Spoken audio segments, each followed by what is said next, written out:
نحمدہ ونصلی ونسلم علی رسولہ الکریم اما بعد۔ محترم ناظرین سامعین کرام، السلام علیکم ورحمۃ اللہ وبرکاتہ۔ بریک سے پہلے ہم جناب رسول اللہ صلی اللہ علیہ وسلم کا عقیدہ ختم نبوت جو مسلمانوں کا ایک بنیادی عقیدہ ہے وہ بیان کر رہے تھے۔ اس سے پہلے کہ میں اس کے اوپر مزید اور بات کروں، ہماری محترمہ نے ہمیں یاد فرمایا اور خوابوں کے بارے میں انہوں نے سوال کیا۔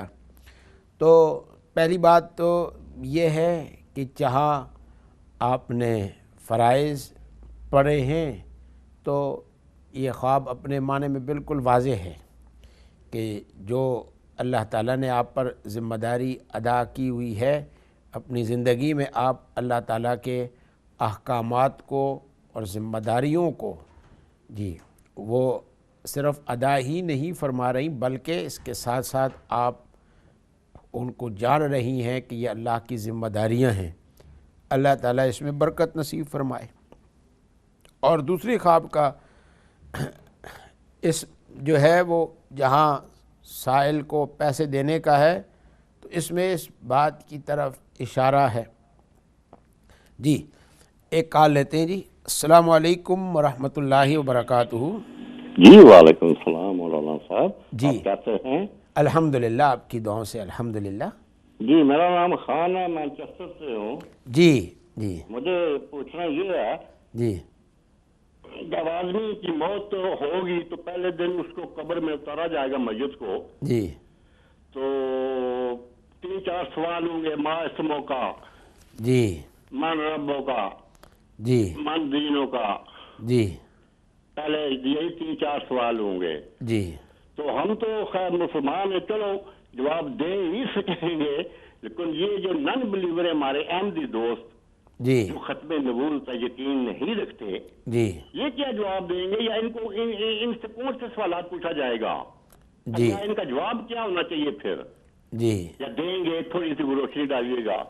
انشاءاللہ ٹھیک ہے، میں اس موضوع پر بات کروں گا، آپ توجہ کے ساتھ انشاءاللہ اسی پروگرام میں آپ میرے ساتھ رہیں۔ میں انشاءاللہ تعالی اس موضوع پر تفصیل کے ساتھ بات کروں گا۔ بڑا اچھا آپ نے سوال کیا ہے، اور یہ عقیدہ ختم نبوت کے سلسلے میں 2 پہلو ہیں، اور 2 پہلو کو یاد رکھنا ضروری ہے۔ میری باتوں کو یاد بھی کریں، سنیں بھی، بچوں کو سمجھائیں بھی، اور جس کو سمجھنا آئے انگلش کے اندر بھی ہم گفتگو کر سکتے ہیں۔ یہ عقیدہ ضروری ہے اس ملک میں، اس دور میں اس کا سمجھنا ضروری ہے۔ تو میں اپنے اس چیز کی طرف آنے سے پہلے میں وہ اپنے محترمہ کے خواب کا ذکر فرما رہا تھا کہ جی جہاں پیسے دینے کی بات ہے، اس میں پیغام یہ ہے کہ سائل کا لحاظ رکھنا چاہیے، بڑے سے بڑا سوال کیوں نہ ہو تو اس کا اما السائل فلا تنہر، کسی طرح کا سوال کو رد نہیں کرنا چاہیے، بلکہ اس کی عزت اور احترام رکھنا ضروری ہے۔ تو اس چیز کی طرف آپ کو توجہ دلائی دی گئی ہے کہ اگر باہر کے دنیا میں ویسے بیداری کی حالت میں کوئی سائل آ جائے تو ان کا اکرام رکھنے کو ترجیح دیا کریں، اور سائل کے سوال کا لحاظ رکھنا اپنے ساتھیوں کو، گھر والوں کو، بچوں کو اس بات کی ترغیب دینی چاہیے۔ اور مسئلہ جو یہ تھا کہ پریشانیاں جو آتی ہیں اور نیک آدمی جو ہوں تو ان پر پریشانیاں ہوں، ضروری نہیں ہے۔ بعض بہت نیک ہوں گے، اللہ تعالیٰ ان کے ساتھ اچھائی کا معاملہ فرما رہے ہوں گے، آسانیاں ہوں گی، اور بعض ایسے ہوں گے بہت نیک ہوں گے، بڑی پریشانیاں آئیں گی۔ انبیاء علیہ الصلوۃ والسلام کتنے گزرے ہیں، ان پر بڑی پریشانی ہے۔ اچھی حالت ہو یا بری حالت ہو، ہمارے لیے حکم یہ ہے کہ ہم اللہ تعالیٰ کو یاد کریں اور اس کو پکارتے رہیں۔ مصیبتوں کی حالت میں ہم صبر کریں اور خدا کو پکاریں، اور اچھی حالت ہو تو اس اچھی حالت میں ہم اللہ تعالیٰ کو پکاریں، اللہ کا شکر ادا کر کے۔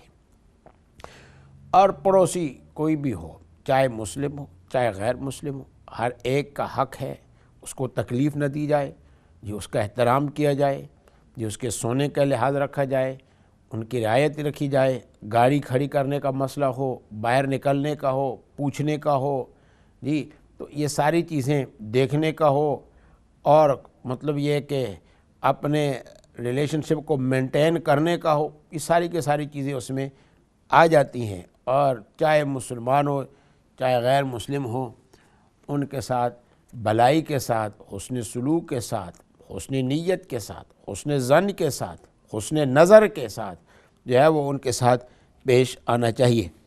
اب میں اپنے خان صاحب کے اس سوال کی طرف آتا ہوں کہ عقیدہ ختم نبوت کے سوال سے پہلے یہ سمجھ لیں، عقیدہ ختم نبوت کا معنی یہ ہے کہ اللہ تعالیٰ نے ہمارے نبی صلی اللہ علیہ وسلم کو تمام نبیوں میں افضل بنایا، اور اس کے ساتھ ساتھ اللہ تعالیٰ نے آپ کے بعد کسی نئے شخص کو نبوت نہیں دینی ہے۔ آپ ہی آخری نبی ہیں، آپ ہی نبیوں میں سے جن کو چنا گیا، آپ ہی آخری شخصیت ہیں، آپ ہی آخری اینٹ ہیں، آپ ہی آخری عمارت ہیں، آپ کی آخری شریعت۔ اس کے علاوہ کسی اور کے پاس نہ نئی شریعت آئے گی، نہ کسی اور شخصیت کو اپنے ایمان میں داخل کر سکتے ہیں۔ یہ ہمارے ایمان کا حصہ ہے۔ یہ زمانہ آخری زمانہ، یہ امت آخری امت، اور نبی آ کر امتیں نہیں بنائیں گے۔ اللہ نے ہمارے لیے آسان فرمایا، یہ دین ہے، اس پر چلتے رہو، کوئی فکر کرنے کی ضرورت نہیں، نئی شخصیت کے قدموں میں کسی طرح جھکنے کی ضرورت نہیں ہے۔ اس کے علاوہ عقیدہ ختم نبوت میں یہ بات بھی شامل ہے کہ ہمارے پیغمبر صلی اللہ علیہ وسلم نے فرمایا کہ میری اس امت میں ایسے لوگ پیدا ہوں گے جو یہ کہیں گے کہ ہم نبی ہیں، اور ان کے بارے میں ہمارا عقیدہ یہ رکھنا ضروری ہے کہ وہ جھوٹے ہیں، وہ نبوت کاذبہ ہے۔ تو عقیدہ ختم نبوت میں آپ صلی اللہ علیہ وسلم کو آخری نبی ماننا، اور آپ کے بعد کسی معنی میں کسی اور کو نبی کہنا یا ماننا یہ غلط ہے، اور وہ جھوٹا شخص ہوگا، چاہے وہ دنیا کے معاملات میں کتنا ہی سچا کیوں نہ ہو، مگر اس نبوت کے دعوے کی وجہ سے وہ جھوٹ کے اندر شامل ہو جائے گا۔ تو دو چیزیں آ جائیں گی، اگر کوئی اور موجود ہوگا تو اس کو ہمیں کہنا ہوگا کہ نبوت کاذبہ ہے۔ اب میرے بھائی، آپ نے یہ سوال کیا کہ ایک ایسا طبقہ موجود ہے کہ جو ایک ایسی شخصیت کو مانتے ہیں۔ کیا مانتے ہیں؟ اس کے اندر مختلف گروپس ہیں، ایک گروپ نہیں ہے، ایک وہ ڈومیننٹ گروپ ہے، وہ تو کہتے ہیں یہ مسیح اور موعود ہے۔ یہ موعود کا لفظ پورے قرآن پاک میں کہیں نہیں ہے، اور ہے بھی تو قیامت کے دن کے لیے، کسی شخص کے لیے موعود کا لفظ موجود نہیں ہے۔ اور مسیح حضرت عیسیٰ علیہ السلام کے لیے قرآن پاک میں استعمال ہوا ہے، احادیث میں بھی عیسیٰ علیہ السلام کے لیے بھی استعمال ہوا ہے، اور دجال کے لیے ہوا ہے، باقی اس کے علاوہ کسی اور شخصیت کے لیے نہیں ہے۔ تو کوئی جو ہے وہ ان کو نبی مانتے ہیں، کوئی ان کو مسیح موعود مانتے ہیں، کوئی ان کو عیسیٰ مان رہے ہیں، کوئی ان کو یہ مان رہے ہیں، یہ سارے ہیں۔ تو یہ عقیدہ ہمارے لیے ایسی شخصیت جس نے نبوت کا دعویٰ کیا، وہ جو ہے وہ جو دعویٰ ہے وہ دعوے کے اندر سچ نہیں ہے، وہ خدا کی طرف سے نہیں ہے۔ ان الشیاطین لیوحون الی اولیاءہم لیجادلوکم۔ تو میں عرض ہی کر رہا تھا کہ ایک شخصیت کے بارے میں ایک اور بھی ان کے بارے میں جرمنی میں ساتھی رہتے ہیں، وہ یہ کہتے ہیں کہ ان کا وجود اور ان کا وجود اور جناب رسول اللہ صلی اللہ علیہ وسلم کا وجود العیاذ باللہ، اللہ کی پناہ، اللہ کی پناہ، وہ ایک ہو چکے ہیں، اور وہ اپنی طرف سے نہیں کہہ رہے، وہ انہی شخصیت کی باتیں سن کر ہی کہہ رہے ہیں، اس کی تعلیم کو آگے کر رہے ہیں، بڑی تعداد ان کے ساتھ بھی شامل ہے۔ تو ایک تو وہ نبوت کاذبہ، ایک اور بھی اس دور کے اندر کئی جھوٹی نبوتوں کے دعوے ہو رہے ہیں، اور اسی کے مطابق ہو رہا ہے اللہ تعالیٰ میں۔ اب جب یہ نبوت کاذبہ آ جاتی ہے تو اب ہمارے لیے کیا ضروری ہے؟ ہم آخری نبی صلی اللہ علیہ وسلم کو مانتے ہیں، اور باقی دعووں کو، چاہے نماز ہماری طرح کیوں نہ ہو، روزہ ہماری طرح کیوں نہ ہو، یہ بنیادیں ہیں، عمارتیں ہیں، یہ اس کی بنیاد نہیں ہے۔ اس لیے آخرت کے اندر کوئی کامیابی نہیں ہوگی اس عقیدے کے بغیر۔ آخرت میں مر ربوں کا، من دینوں کا، من نبیوں کا، جو نبی علیہ السلام کو آخری نبی مانے گا تو وہ کہہ دے گا ہاذا نبی ہی، یہ جو شخصیت میرے سامنے، یہ میرے محمد صلی اللہ علیہ وسلم ہے۔ جی سوال آخرت سے پہلے تو پہلے میں ایک اور بات عرض کر رہا ہوں، توجہ کے ساتھ سنیں۔ پین ہو تو نوٹ فرما لیں، جی قلم ہو تو لکھ لیں، دماغ ہو تو حاضر کر لیں، جی موبائل ہو تو آن کر لیں اور میری بات یاد کر لیں۔ سوال سے پہلے وہ تو قبر میں جب رکھتے ہیں، رکھنے کے بعد جو عقیدہ اہل سنت کے مطابق ہوگا اس کا چہرہ قبلے کی طرف ہوگا، جو اس عقیدے سے ہٹ جائے گا اللہ تعالیٰ اس کے چہرے کو قبلے کی طرف رخ نہیں کرتے، اس کا چہرہ پھیر دیا جاتا ہے۔ تو جو دنیا کے اندر انسان سزا کے طور پر اللہ تعالیٰ باقی لوگوں کو دیکھتے ہیں۔ میں دعوے کے ساتھ کہتا ہوں جو اس عقیدے پر نہیں، آپ صلی اللہ علیہ وسلم کے آخری نبی کے ماننے کے عقیدے پر نہیں، اوروں کو نبی مان رہے، ان کی قبریں آپ دیکھ لیں اور کھود لیں اور تلاش کر لیں اور دیکھ لیں تو آپ کو نظر آئے گا کہ ان کا چہرہ کعبے کی طرف نہیں ہوگا، قبلے کی طرف نہیں ہوگا۔ یہ قبلہ ہمارا روایت میں آتا ہے کہ الکبائر تسع، بڑے بڑے گناہ 9 ہیں، ان میں سے ایک ہے استحلال البیت الحرام قبلتکم احیاء و امواتا، خدا کے گھر کو حلال کرنا، عزت والے گھر کو حلال کرنا، یعنی اللہ کے گھر کے اندر جا کر کسی کو رسوائی کرنا، کسی کے خون کو لینا، یہ زیادتی کرنا، گناہ کرنا، یہ سارے بڑے گناہ میں سے۔ اور یہ قبلہ جو ہے وہ تمہارا احیاء و امواتا، یہ زندوں کا بھی قبلہ ہے اور مردوں کا بھی قبلہ ہے۔ ہم جب میتوں کو قبر میں دفناتے ہیں تو فقہا نے یہ مسئلہ لکھا ہے کہ یہ واجب ہے کہ قبلے کی طرف میت کا رخ کیا جائے۔ تو جب قبر میں رکھتے ہیں تو ایک دیوار کے ساتھ سہارا دے کر کے میت کا چہرہ قبلے کی طرف ہو، رخسار قبلے کی طرف ہو، سینہ قبلے کی طرف ہو اور دیوار کے ساتھ قبلے کی طرف اس کا رخ کیا جائے گا۔ ایک روایت میں آتا ہے اور روایت کا خلاصہ یہ ہے کہ فرمایا کہ جو شخص مر جاتا ہے اور اس کے عقیدے کے اندر خرابی ہے، جی قدر کے بارے میں، وہ قدری یا جبری ہوتا ہے، اللہ کی تقدیر کے بارے میں اس کا عقیدہ درست نہیں اور اس حالت میں اس کی موت واقع ہو جاتی ہے، اور اہل سنت والجماعت کا جو عقیدہ ہے تقدیر کے بارے میں، انسان کے اعمال کے بارے میں، جبریہ اور قدریہ میں سے جو ہے وہ اہل سنت کے مطابق نہیں اور قدریہ یا جبریہ سے متاثر ہوتا ہے، تو اللہ تعالیٰ اس کے چہرے کو، وہ روایت میں آتا ہے اس کا چہرہ قبلے کی طرف نہیں ہوگا، قبلے سے پھیر دیا جاتا ہے۔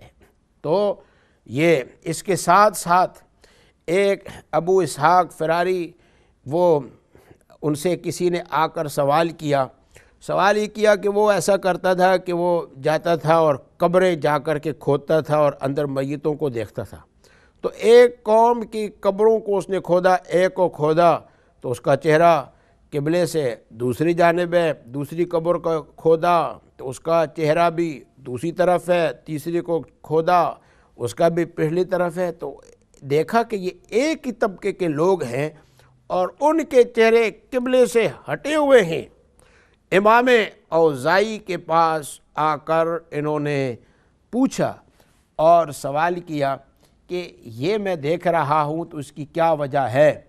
تو فرمایا امام اوزاعی نے کہ یہ وہ لوگ ہیں جن کے چہرے کہ ماتا علی غیر سنہ، یہ وہ لوگ ہیں جن کی موت واقع ہوئی ہے تو اس طریقے پر کہ جو سنت کا طریقہ تھا، سنت کی راہ سے ہٹے ہوئے راہ پر ان کی موت واقع ہوئی ہے۔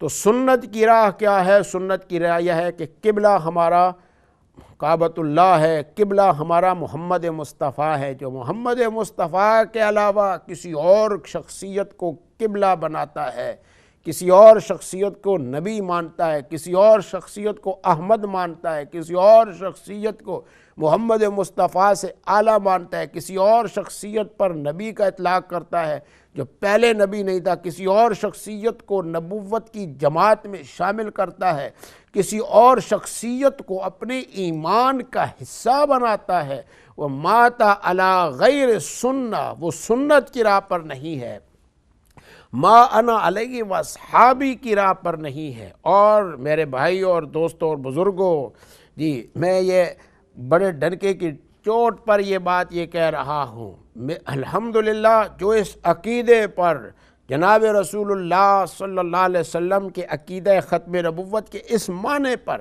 جو معنی میں نے پیش کیا ہے، اس معنی پر جس کی موت واقع ہوتی ہے قبر میں رکھتے ہیں تو اس کا چہرہ انشاءاللہ تعالی قبلے کی طرف ہی ہوگا۔ جس کے اندر اس عقیدے کے اندر کھوکھلا پن موجود ہو، کھوٹ موجود ہو، اس عقیدے پر موجود نہ ہو تو دنیا کے دلائل کو چھوڑیں، قبریں کھودیں تو انشاءاللہ تعالی قبر کا جواب آپ کو حاصل ہو جائے گا۔ انشاءاللہ تعالی مزید اور بات کریں گے، ابھی ہم بریک لیتے ہیں اور بریک کے بعد پھر آپ کے پاس ہم حاضر ہو جائیں گے۔ السلام علیکم ورحمۃ اللہ وبرکاتہ۔